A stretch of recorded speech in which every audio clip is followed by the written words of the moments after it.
โอกาสพี่น้องเอ้ยฝนตกมา2 มื้อแล้วพากันตึกสะดุ้งเป็นแถวอยู่เห็นตามสายทางตัวย่อเลยแม่ไม่ตันย่อ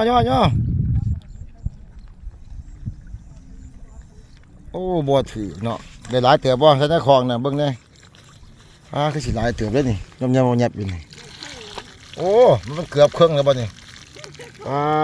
ตัวพี่น้องเอ้ยพุ่นน่ะพอได้กินอยู่ได้เดี๋ยวเห็นว่ากันเลยเนาะเห็นได้แต่ฝนตกมาเห็นยังบ่ได้เนาะตึกสะดุ้งพี่น้องเอ้ยเดี๋ยวธรรมศาสตร์บ้านเฮานี่แหละตามแคมทางพุ่นน่ะทั้งฟังผมเป็นผัวบ่นั่นน่ะโอ้ยตายฟังนี่เป็นเมียนอนอีหลีว่ะตัวพี่น้องตามสายทางเลยเนาะแคมทาง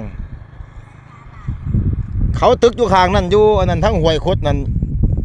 ได้หอดปลาตองได้หอดปลาอันนั้นได้ปลากดได้น้ำห้วยอันนี้มันน้ำแคมหน้าเลยเนาะ